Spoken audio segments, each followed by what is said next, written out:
दोस्तों, मैं इंजीनियर संदीप कुमार आप सभी का आपके प्यारे से YouTube channel engineer sine x academy पर आप सभी का स्वागत करता हूं।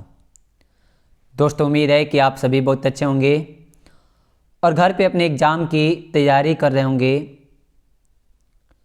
तो मेरे दोस्तों, जैसा कि आप जानते हैं कि आप सभी के लिए एग्ज़ाम स्पेशल सीरीज चल रहा है, जिसमें हम प्रत्येक सब्जेक्ट के जो मॉडल पेपर है वह क्या कर रहे हैं मेरे दोस्तों देख रहे हैं, और इन मॉडल पेपर में जो महत्वपूर्ण ऑब्जेक्टिव प्रश्न हैं उन सभी ऑब्जेक्टिव प्रश्नों को क्या किया गया है मेरे दोस्तों शामिल किया गया है, जो आपके एग्जाम की दृष्टि से बहुत ही ज़्यादा क्या है महत्वपूर्ण है। मेरे दोस्तों, आप इस वीडियो के अंत तक बने रहेंगे, जिससे आपको इस पूरे वीडियो देखने के बाद आपको पूरे ऑब्जेक्टिव आसानी से तैयार हो जाए और आप याद कर पाएँ। इसलिए आपको इस वीडियो के अंत तक बना रहना पड़ेगा।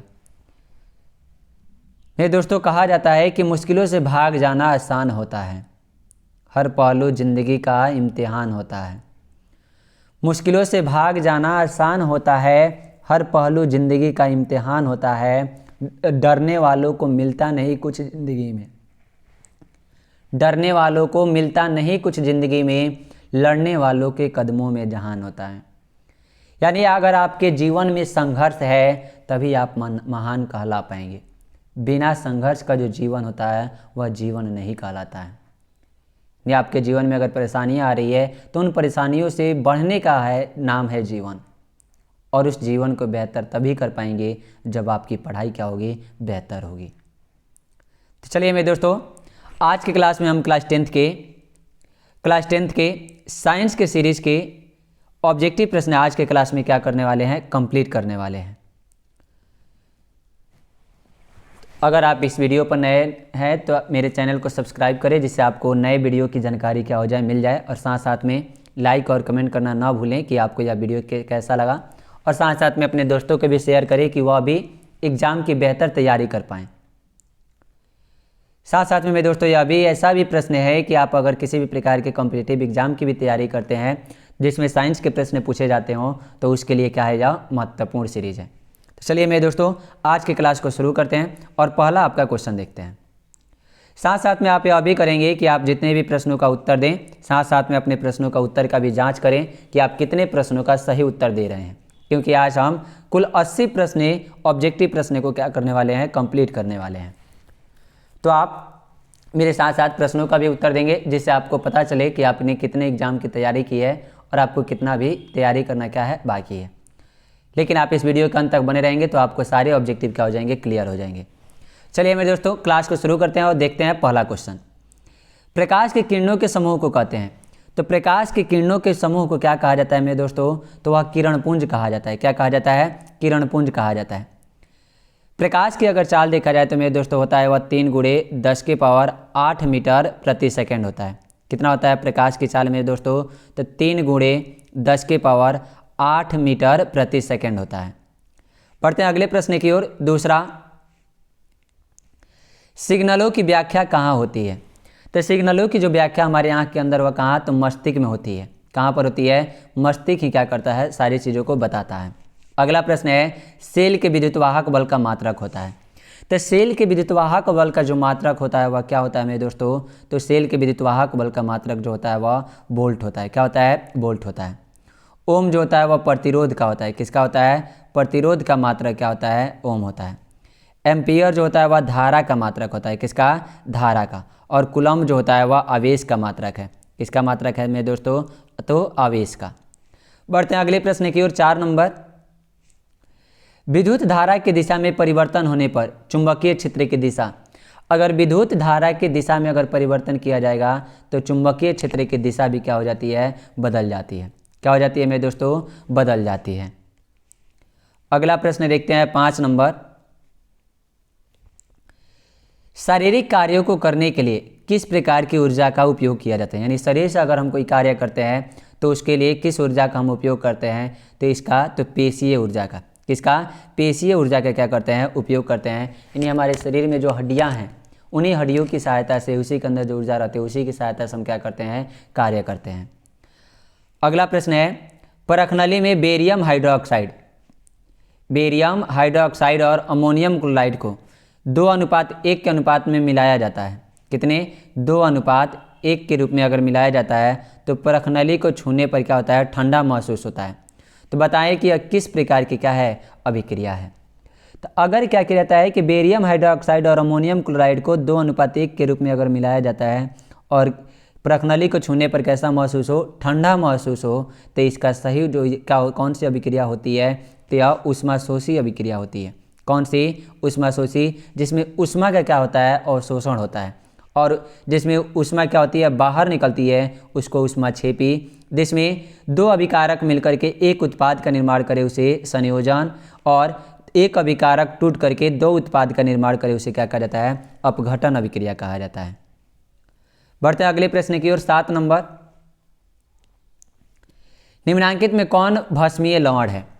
यानी इसमें कौन भस्मीय लवण है? तो भस्म जो होता है वह मेरे दोस्तों क्या होता है? तो उसमें OH होता है। क्या होता है? OH। तो यहाँ क्या लिखा है?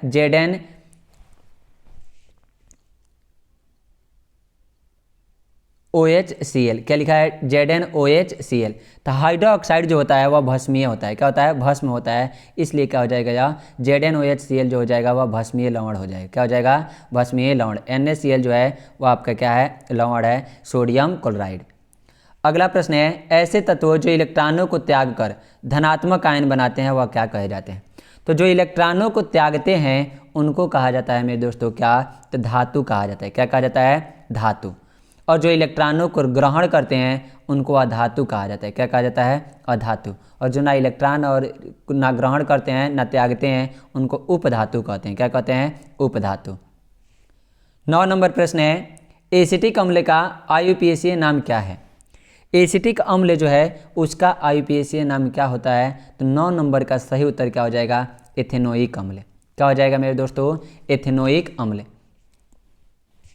इसका सूत्र क्या हो जाएगा एथेनोइक अम्ल का? तो CH3COOH हो जाएगा। क्या हो जाएगा? CH3COOH एथेनोइक अम्ल या एसिटिक अम्ल का सूत्र होता है। अगला प्रश्न है, आधुनिक आवर्त सारणी में बाईं से दाईं ओर जाने पर परमाणु का साइज क्या होता है? अगर आधुनिक आवर्त सारणी में बाएं से अगर क्या करते हैं? दाएं जाते हैं तो परमाणु के साइज में क्या परिवर्तन होता है? तो वह परमाणु का साइज घटता है। क्या होता है? घटता है। अगला प्रश्न है, कोशिका झिल्ली किस प्रकार की झिल्ली है? तो कोशिका झिल्ली जो है वह अर्धपारगम्य झिल्ली होती है। कैसा? अर्धपारगम्य क्या होती है? झिल्ली होती है। 12 नंबर प्रश्न है, कोमल मस्तिष्क सुरक्षित रहता है। तो कोमल मस्तिष्क जो रहता है वह किसमें सुरक्षित रहता है? तो सही उत्तर आपका हो जाएगा मस्तिष्क गुहा में। किसमें? मस्तिष्क गुहा में क्या रहता है या मेरे दोस्तों? सुरक्षित रहता है। अगला प्रश्न है, मानव मादा के जनन तंत्र का भाग नहीं है। तो इसमें कौन है जो मानव मादा के जनन तंत्र का भाग नहीं है? तो अंडाशय होता है, गर्भाशय भी होता है, लेकिन शुक्रवाहिका जो होता है वह नर जनन तंत्र का भाग है। किनका? नर जनन तंत्र यानी पुरुष का भाग है। और डिंब वाहिनी जो है वह क्या है? महिला। तो कौन नहीं है? तो शुक्रवाहिका जो है वह नहीं है। अगला प्रश्न है 14 नंबर, अनुवांशिक विभिन्नता का मुख्य कारक है। तो अनुवांशिक विभिन्नता का जो मुख्य कारक होता है वह DNA के नाइट्रोजनी क्षारकों के अनुक्रम में जो परिवर्तन होता है यही उसका मुख्य क्या होता है? कारक होता है। अगला प्रश्न है, मैदानी पारिस्थितिक तंत्र में तृतीयक उपभोक्ता है। तो मैदानी पारिस्थितिक तंत्र में तृतीयक उपभोक्ता जो होते हैं वह मेरे दोस्तों कौन होते हैं? तो ऑप्शन क्या क्या आपका है? हरा पौधा, मेढक, ग्रास हॉपर, सर्प। तो तृतीयक उपभोक्ता जो होते हैं वह कौन होते हैं? तो सांप। कौन होते हैं? सांप। हरा पौधा आपका क्या हो गया? उत्पादक। क्या हो गया? उत्पादक। प्रथम क्या हो गया? उपभोक्ता हो गया ग्रास हॉपर। द्वितीयक मेढक। मेढक को कौन खाता है? सर्प। तो तृतीयक उपभोक्ता क्या हो जाएगा? सर्प आपका सही उत्तर हो जाएगा। अगला प्रश्न है, निम्न में किनका प्रबंधन जरूरी है? तो इसमें से किसका प्रबंधन जरूरी है? तो जल का, मिट्टी का, जंगल का। तो 16 नंबर प्रश्न का जो सही उत्तर हो जाएगा इनमें से क्या हो जाएगा? सभी हो जाएगा, क्योंकि सभी का प्रबंधन क्या है? जरूरी है। सभी का संरक्षण करना क्या है? जरूरी है। अगला प्रश्न है, चिपको आंदोलन किस स्थान पर आरंभ हुआ था? तो चिपको आंदोलन जो था वह सुंदरलाल बहुगुणा के द्वारा शुरू किया गया था। किनके द्वारा? सुंदरलाल बहुगुणा के द्वारा क्या किया गया था मेरे दोस्तों? शुरू किया गया था। और यह कहाँ? तो उत्तराखंड के गढ़वाल में शुरू किया गया था। तो गढ़वाल के रेनी गांव, कौन सा ऑप्शन हो जाएगा? गढ़वाल के रेनी गांव में इसकी क्या हुई थी? शुरुआत हुई थी। 18 नंबर प्रश्न है, इंसुलिन की कमी से होता है। तो इंसुलिन की कमी से क्या होता है मेरे दोस्तों? तो मधुमेह रोग होता है। कौन सा? मधुमेह रोग। आयोडीन की कमी से घेंघा रोग होता है। किसकी कमी से? आयोडीन की कमी से आपका क्या होता है? घेंघा रोग। बढ़ते हैं अगले प्रश्न है 19 नंबर, मेंडल के प्रयोग में टी क्या दर्शाता है? तो मेंडल ने क्या किया था? अनुवांशिकी के प्रयोग के लिए उन्होंने मटर के पौधे को चुना था और दो प्रकार के पौधे, एक बौना पौधा और एक लंबा पौधा। तो जो टी था वह किसको दर्शा रहा था? तो टी जो था वह प्रभावी लक्षण और अप्रभावी लक्षण दोनों क्या करता था? दर्शाता था। तो ए और बी क्या हो जाएगा आपका? दोनों हो जाएगा। अगला प्रश्न है, पुष्प में निषेचन कहाँ होता है? पुष्प में निषेचन जो होता है वह कहाँ होता है? तब पुष्प में निषेचन जो होता है वह भ्रूणकोश के भीतर होता है। कहाँ होता है? भ्रूणकोश के भीतर। 21 नंबर प्रश्न है, छुई मुई पौधे में गति होती है। तो छुई मुई पौधे जो होते हैं उसमें गति किस प्रकार की होती है? तो जल की मात्रा में परिवर्तन से उसमें क्या होती है? गति होती है। अगला है, पौधों में वाष्पोत्सर्जन किस भाग में होता है? यानी वाष्प का जो उत्सर्जन होता है वह पौधे के किस भाग में होता है? तो वह मेरे दोस्तों होता है पत्ते वाले भाग में। कहाँ होता है? पत्ते वाले भाग में वाष्पोत्सर्जन की क्रिया होती है। 23 नंबर प्रश्न है, किसी कोष में इलेक्ट्रॉनों की अधिकतम संख्या होती है। तो किसी भी कोष में इलेक्ट्रॉनों की जो अधिकतम संख्या जो होती है वह मेरे दोस्तों क्या होती है? तो 23 नंबर का जो सही उत्तर हो जाएगा वह 2n² हो जाएगा। क्या हो जाएगा? 2n²।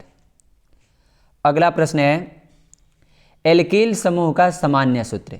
तो एल्किल समूह का सामान्य सूत्र मेरे दोस्तों क्या हो जाएगा? तो CnH2n प्लस क्या हो जाएगा? 1 हो जाएगा। क्या हो जाएगा? CnH2n plus 1। अगर पूछेगा एल्केन समूह का तब CnH2n प्लस क्या हो जाएगा? 2 हो जाएगा। और एल्किल समूह का पूछेगा तब उसमें 2 में 1 कम कर देंगे तो क्या हो जाएगा? 1। और यह जो आपका क्या है? एल्कीन का है। किसका है? एल्कीन का। अगला प्रश्न है, निम्न में कौन आयनिक यौगिक है? तो आयनिक यौगिक उसी में बनेगा जिसमें धातु और अधातु दोनों हो, वही क्या होता है आपका? आयनिक यौगिक होगा। तो यह क्या है? कार्बन हाइड्रोजन दोनों क्या है? धातु है। कार्बन ऑक्सीजन दोनों अधातु है। कैल्शियम और क्लोरीन यह धातु और क्या है? अधातु है। इसलिए इसी में आयनिक यौगिक क्या होगा? बनेगा। 26 नंबर प्रश्न है, अम्ल और भस्म आपस में अभिक्रिया कर बनाते हैं। तो अम्ल और भस्म जो होते हैं वह आपस में अभिक्रिया करके क्या बनाते हैं मेरे दोस्तों? तो लवण बनाते हैं। क्या बनाते हैं? तो लवण बनाते हैं। अगला प्रश्न है, रासायनिक समीकरण Fe + H2O Fe3O4 + H2 को संतुलित करने पर अणुओं की संख्या होगी। अगर इसको मेरे दोस्तों क्या किया जाएगा कि संतुलित करने पर अणुओं की संख्या क्या होगी? तो 27 नंबर का सही उत्तर जो हो जाएगा वह आपके क्या हो जाएगा? 4 हो जाएगा। क्या हो जाएगा? 4 हो जाएगा। और किसके अणुओं की संख्या? तो जल के अणुओं की संख्या पूछा है। किसके? तो जल के अणुओं की संख्या क्या किया है? पूछा है। अब इसमें क्या करें? अगर हम यहाँ पर ऑक्सीजन कितना है? 4, तो इसमें हम 4 से गुणा कर देते हैं। तो यहाँ Fe कितना है? 3, तो 3 से गुणा। अब 4 दूना 8 को H हो गया, तो इसमें कितना से गुणा कर देंगे? 4 से। तो जल के अणुओं की संख्या कितनी हो जाएगी? 4 हो जाएगी। इसलिए आपका ऑप्शन नंबर सी क्या हो जाएगा? सही हो जाएगा। अगला प्रश्न है, नाभिकीय ऊर्जा और भूतापीय ऊर्जा दीर्घकालिक है जबकि यह एक ऊर्जा से भिन्न है, जो क्या है? तो नाभिकीय ऊर्जा भूतापीय ऊर्जा से क्या है? दीर्घकालिक है, जबकि यह एक ऊर्जा से भिन्न है, जो है कौन सी ऊर्जा से? तो 28 नंबर का सही उत्तर जो हो जाएगा वह सौर ऊर्जा हो जाएगा। क्या हो जाएगा? सौर ऊर्जा आपका क्या हो जाएगा? सही उत्तर हो जाएगा। जीवाश्म से प्राप्त होने वाली ऊर्जा को जीवाश्म ऊर्जा, और नदी में जो समुद्र में जो धाराएं बहती है और उससे जो ज्वार उत्पन्न होता है उससे जो ऊर्जा प्राप्त होती है उसको ज्वारीय ऊर्जा कहते हैं। अगला प्रश्न है, घरों में विद्युत से दुर्घटना किसके कारण होती है? तो घरों में विद्युत से जो दुर्घटना होती है वह किसके कारण होती है? तो वह मेरे दोस्तों होती है शॉर्ट सर्किट के कारण। किसके कारण? शॉर्ट सर्किट के कारण क्या होती है? दुर्घटनाएं होती है। विभवांतर का सही मात्रक क्या होता है? तो विभवांतर का जो एसआई मात्रक होता है वह मेरे दोस्तों क्या होता है, तो आपका वोल्ट होता है। क्या होता है, वोल्ट। विभवांतर का एसआई मात्रक वोल्ट, धारा का एसआई मात्रक एम्पियर, शक्ति का एसआई मात्रक वाट और कार्य का एसआई मात्रक क्या होता है, जूल होता है। अगला प्रश्न है, शुष्क सेल में धन इलेक्ट्रोड किस धातु का होता है। तो शुष्क सेल में धन इलेक्ट्रोड जो होता है वह किसका होता है, तो वह कार्बन का होता है। किसका होता है मेरे दोस्तों, कार्बन का। बढ़ते हैं अगले प्रश्न की ओर और देखते हैं 32 नंबर। विभिन्न दूरियों पर की गई वस्तुओं के प्रतिबिंब को फोकस करने के लिए आँख के लेंस की फोकस दूरी परिवर्तित होती है। तब विभिन्न दूरियों पर की गई वस्तुओं के प्रतिबिंब को फोकस करने के लिए आँख लेंस की जो फोकस दूरी परिवर्तित होती है वह किसके द्वारा होती है, तो वह मेरे दोस्तों होती है किसके द्वारा, तो सिलियरी पेशियों के द्वारा। किसके द्वारा, सिलियरी पेशियों के द्वारा। अगला प्रश्न है, प्रकाश की किरण गमन करती है। तो प्रकाश की किरण जो होती है वह हमेशा कैसे गमन करती है, तो सीधी रेखा में गमन करती है। किस में गमन करती है, सीधी रेखा में। अगला है, समतल दर्पण द्वारा बना प्रतिबिंब होता है। तो समतल दर्पण के द्वारा कैसा प्रतिबिंब बनता है मेरे दोस्तों, तो समतल दर्पण के द्वारा आपका वास्तविक प्रतिबिंब बनता है। कैसा, तो वास्तविक प्रतिबिंब क्या होता है, बनता है। बढ़ते हैं अब अगले प्रश्न की ओर और देखते हैं आपका 35 नंबर प्रश्न है। पुतली के साइज को नियंत्रित करने वाला गहरा पेशीय डायफ्राम क्या कहलाता है। तो पुतली के साइज को नियंत्रित करने वाला गहरा पेशीय डायफ्राम जो है वह क्या कहलाता है मेरे दोस्तों, तो आपका होता है परितारिका। क्या होता है, परितारिका। मेरे दोस्तों अभी तक आपने कितने सही प्रश्नों का उत्तर दिया है 35 प्रश्नों में, इसका जवाब आप सभी कमेंट बॉक्स में ज़रूर बताएं कि आपने कितना क्या किया है मेरे दोस्तों, जवाब दिया है। 35 में आपका कितना सही हुआ, इस कमेंट बॉक्स में क्या करें, लिखें कि 35 में आपका इतना सही हुआ। बढ़ते हैं अगले प्रश्न की ओर और देखते हैं आपका अगला प्रश्न है 36 नंबर प्रश्न है, विद्युत धारा का मात्रक होता है। तो विद्युत धारा का मात्रक जो होता है वह एम्पियर होता है। क्या होता है, एम्पियर।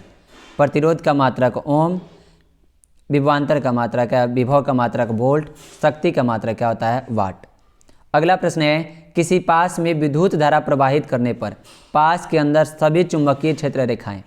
तो अगर किसी पास से विद्युत धारा प्रवाहित किया जाता है तो उसके अंदर जितनी भी चुंबकीय क्षेत्र रेखाएं जो होगी वह कैसी होगी, तो वह मेरे दोस्तों होगी एक ही दिशा में होती है। क्या होती है, एक ही दिशा में गमन करते हुए क्या होती है, दिखाई देती है। 38 नंबर प्रश्न है, डेनमार्क में कुल ऊर्जा खपत का कितना प्रतिशत पवन चक्कियों से प्राप्त होता है। तो डेनमार्क जो देश है, कौन सा, डेनमार्क यूरोप का एक देश है।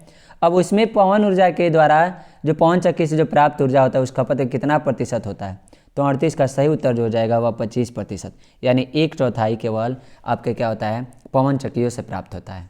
अगला प्रश्न है, प्राकृतिक गैस का दहन किस प्रकार का रासायनिक अभिक्रिया है। तो प्राकृतिक गैस का जो दहन होता है वह किस प्रकार की रासायनिक अभिक्रिया, तो ऊष्माक्षेपी अभिक्रिया होती है, क्योंकि उसमें से ऊष्मा क्या होता है, बाहर निकलता है। अगला प्रश्न है 40 नंबर, पीएच एक ऐसी संख्या है जो किसी जलीय घुल की क्या दर्शाती है। तो पीएच क्या होती है, तो जलीय घुल की क्या दर्शाती है, तो अम्लीयता, क्षारीयता की ए और बी दोनों। तो अम्लीयता और क्षारीयता दोनों दर्शाती है, अम्लीयता और क्षारीयता दोनों, इसलिए ए और बी आपका क्या हो जाएगा, दोनों सही उत्तर हो जाएगा। अगला है, लोहा से जिंक लेपित करने की प्रक्रिया को कहते हैं। तो लोहे पर जिंक से लेपित करने की जो प्रक्रिया होती है वह क्या कहलाती है, तो हमें दोस्तों 41 का जो सही उत्तर हो जाएगा वह गैल्वेनीकरण हो जाएगा। क्या हो जाएगा, गैल्वेनीकरण। हवा से यानी पानी से यानी बचाने से क्या होता है, संक्षारण होता है। क्या होता है, संक्षारण, यह प्रक्रिया होती है। अगला प्रश्न है 42 नंबर, संतृप्त हाइड्रोकार्बन वायु में जलकर किस प्रकार की ज्वाला उत्पन्न करती है। तो संतृप्त हाइड्रोकार्बन को अगर वायु में जलाया जाएगा तो यह किस प्रकार की धुआं उत्पन्न करता है, तो स्वच्छ ज्वाला उत्पन्न करता है। कैसा, स्वच्छ ज्वाला उत्पन्न करता है, यानी किसी प्रकार की कलर उसका नहीं होता है, साफ सुथरा होता है। अगला प्रश्न है, मेंडलीफ की आवर्त सारणी में 36 कतारों को क्या कहा जाता है। तो मेंडलीफ की आवर्त सारणी में जो 36 कतार होते हैं, क्या होते हैं, 36 कतार जो होते हैं उसको क्या कहा जाता है, तो 43 का सही उत्तर जो हो जाएगा वह आवर्त होता है। क्या होता है, आवर्त होता है। और जो आपका खंभा जैसा स्तंभ जो होता है, स्तंभ कतार जो रहता है उसको समूह कहा जाता है। क्या कहा जाता है? समूह या वर्ग कहा जाता है। आपके आधुनिक आवर्त सारणी में कुल 7 आवर्त हैं। कितने आवर्त हैं? 7 आवर्त हैं। और वर्गों की संख्या कितनी है? तो 18 वर्ग है। कितने वर्ग है? 18 वर्ग। और ग्रुप की संख्या तो 4 ग्रुप। ब्लॉक कितने हैं? तो 4 ब्लॉक हैं। अगला प्रश्न है 44 नंबर, स्टोमेटा पौधे के किस अंग में पाया जाता है? तो स्टोमेटा जो होता है वह पौधे के किस अंग में होता है? तो वह मेरे दोस्तों किस अंग में आपका होता है? तो वह पत्तियों में होता है। कहाँ होता है? पत्तियों में होता है। अगला है अग्नाशय क्या स्रावित करता है? तो हमारे शरीर का जो भाग होता है क्या अग्नाशय है वह क्या स्रावित करता है? तो 45 का सही उत्तर हो जाएगा इंसुलिन। क्या स्रावित करता है? इंसुलिन स्रावित करता है। अगला है निम्न में से कौन सा जीवाणु जनित रोग नहीं है? तो जीवाणु जनित रोग इसमें से कौन नहीं है? तो 46 का सही उत्तर जो हो जाएगा वह आपका क्या हो जाएगा? मस्सा। बाकी सिफिलिस है, गोनोरिया भी है, यह दोनों जीवाणु जनित रोग है, लेकिन मस्सा नहीं है। अगला है कौन सा अभिलक्षण वंशागत नहीं है? यानी किस प्रकार का जो अभिलक्षण होता है वंशागत नहीं है, यानी पिता में है तो बच्चे में वह नहीं आएगा। तो 47 का सही जो उत्तर हो जाएगा वह क्या हो जाएगा? बाल की प्रकृति। बाकी आँखों का रंग, चमड़ी का रंग, शरीर का आकार, यह सब रहता है और यह वंशागत अभिलक्षण होता है, लेकिन बाल की जो प्रकृति होती है यह वंशागत अभिलक्षण नहीं होती है। अगला प्रश्न है जैविक अव्यय के अंतर्गत कौन आते हैं? तो जैविक अव्यय के अंतर्गत आने वाले जो पदार्थ होते हैं वो आने वाले जो है वह कौन होते हैं? तो वह उत्पादक भी होते हैं, उपभोक्ता भी होते हैं, अपघटक भी होते हैं। जो उत्पादन करता है वह क्या होता है? उत्पादक। जैसे घास हो गया क्या? उत्पादक।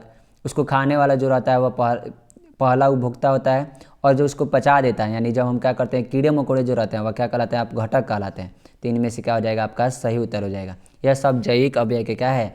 अंग है। अगला प्रश्न है इनमें ग्रीन हाउस कौन है? तो ग्रीन हाउस इसमें से कौन होता है मेरे दोस्तों? तो 49 का जो सही उत्तर हो जाएगा वह कार्बन डाइऑक्साइड है। क्या है? CO2 जो होता है वह ग्रीन हाउस गैस होता है। 2 डायऑप्टर क्षमता वाले लेंस का फोकसांतर होता है। तो 2 डायऑप्टर क्षमता वाले लेंस का जो फोकसांतर होगा वह मेरे दोस्तों क्या होगा? तो अगर बात किया जाएगा तो 100 बटा क्या होता है? 2। काटेंगे तो कितना हो जाएगा? 50। क्या हो जाएगा? 50 सेंटीमीटर। तो क्या हो जाएगा? 50 सेंटीमीटर आपका क्या हो जाएगा? सही उत्तर हो जाएगा। अगला प्रश्न है नेत्रदान करने वाले व्यक्ति की आयु सीमा होगी। जो व्यक्ति क्या करेगा? नेत्रदान करेगा, उसकी आयु कितनी होनी चाहिए? तो 51 का सही उत्तर जो हो जाएगा वह 10 वर्ष, 25 वर्ष, 60 वर्ष, तो कोई भी व्यक्ति क्या कर सकता है? अपना नेत्रदान कर सकता है। अगला है विभवांतर का एसआई मात्रक क्या होता है? तो विभवांतर का एसआई मात्रक जो होता है वह वोल्ट होता है। क्या होता है? वोल्ट। धारा का मात्रक एम्पियर, शक्ति का मात्रक वाट, कार्य का मात्रक जूल होता है। बढ़ते हैं अगले प्रश्न की ओर। देखते हैं आपका अगला प्रश्न है 53 नंबर प्रश्न है हमारे घरों में जो विद्युत सप्लाई होती है वह, तो हमारे घर में जो विद्युत सप्लाई होती है वह मेरे दोस्तों क्या होती है? तो 53 का सही उत्तर आपका क्या हो जाएगा? सी हो जाएगा। 220 वोल्ट पर प्रत्यावर्ती धारा होती है। कितनी होती है? 220 वोल्ट पर प्रत्यावर्ती धारा होती है। यानी हमारे घरों में जो बिजली आती है वह कितने वोल्ट का? तो 220 वोल्ट का रहता है। अगला प्रश्न है पृथ्वी के किसी क्षेत्र में प्रतिदिन प्राप्त होने वाली सौर ऊर्जा का औसतन कितना परिमाण प्राप्त है? तो पृथ्वी किसी भी क्षेत्र में प्रतिदिन प्राप्त होने वाली जो सौर ऊर्जा है औसतन कितना उसका परिमाण होता है? तो 54 का सही उत्तर आपका क्या हो जाएगा? 4 से 7 किलोवाट घंटा पर मीटर स्क्वायर। अगला है संगमरमर का रासायनिक सूत्र। तो संगमरमर का रासायनिक सूत्र होता है वह कैल्शियम कार्बोनेट यानी CaCO3 होता है। क्या होता है? CaCO3। बिना बुझा हुआ चूना का सूत्र क्या होता है? CO। और बुझा हुआ चूना का सूत्र होता है COH का होल ट्वाइस। अगला प्रश्न है 56 नंबर pH स्केल में 7 से 0 तक घटता हुआ मान घोल की किस अम्लता को बतलाता है? तो pH स्केल में 7 से 0 तक अगर घटेगा तो उसको कौन सा वह घोल किस अम्लता को क्या करता है? बताता है। तो 56 नंबर जो हो जाएगा किस अम्लता को क्या करता है, बढ़ाता है, तो वह बढ़ती हुई अम्लता को क्या करता है, बढ़ाता है। यानी जितना पीएच स्केल पर कम मान होगा उसमें अम्ल की मात्रा उतना ही क्या होती है, अधिक होती है। अर्थात अगर किसी बिलियन का पीएच मान 1 है और किसी बिलियन का पीएच मान 5 है तो उसमें अम्ल की मात्रा किस में अधिक होगी, तो जिसका पीएच मान कम रहेगा, यानी 1 जो है उसका पीएच मान कि उसमें अम्ल की मात्रा जो होगी वह क्या होगी, अधिक होगी। अगला प्रश्न है, कोई धातु ऑक्सीजन के साथ अभिक्रिया कर उच्च गलनांक वाला यौगिक निर्मित करती है। अगर कोई धातु है उच्च गलनांक वाले किसी यौगिक के साथ अभिक्रिया करके थी ऑक्सीजन के साथ अभिक्रिया करके एक उच्च गलनांक वाला अगर यौगिक बनाता है और यह यौगिक जल में क्या है, विलेय है, तो यह तत्व क्या हो सकता है। तो 57 का जो सही उत्तर हो जाएगा वह कैल्शियम हो जाएगा। क्या हो जाएगा, कैल्शियम यह तत्व होता है। 58 नंबर प्रश्न है, कार्बन ऑक्सीजन में दहन कर कार्बन डाइऑक्साइड और प्रचुर मात्रा में ऊष्मा उत्पन्न करता है। यह किस प्रकार की क्या है, अभिक्रिया है। तो 58 नंबर का सही उत्तर जो हो जाएगा वह ऑक्सीकरण अभिक्रिया हो जाएगा। क्या हो जाएगा, ऑक्सीकरण अभिक्रिया।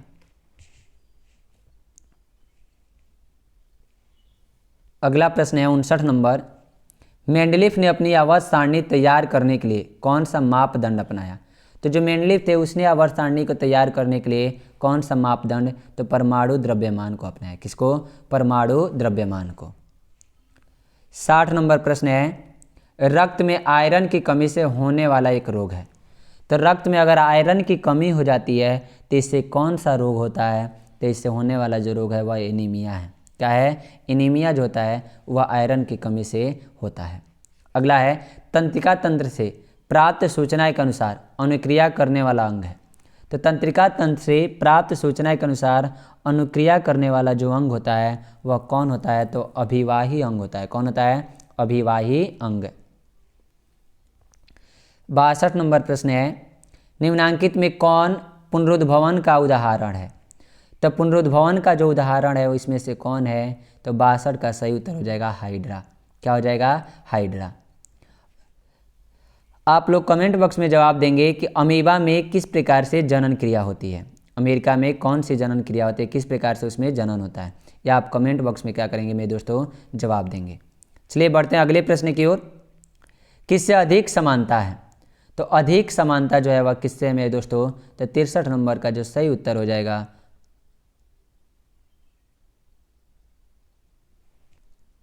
यानी यह प्रश्न थोड़ा सा इसमें क्या है मेरे दोस्तों, सही नहीं है। बढ़ते हैं अगले प्रश्न की ओर। वायुमंडलीय ओजोन हमारे पृथ्वी की किससे रक्षा करता है। तो वायुमंडलीय ओजोन जो होता है वह हमारे पृथ्वी की जो रक्षा करता है वह किससे करता है, तो वह सूर्य के पराबैंगनी विकिरणों से हमारी क्या करता है, रक्षा करता है। किससे, सूर्य की पराबैंगनी किरणों से हमारी रक्षा करता है।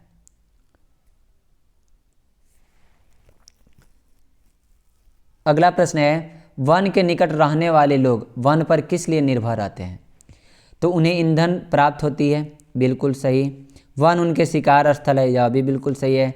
फल और पशुओं का चारा प्राप्त होता है, यह भी बिल्कुल सही है। यानी इनमें से आपका सभी क्या हो जाएगा, बिल्कुल सही उत्तर हो जाएगा।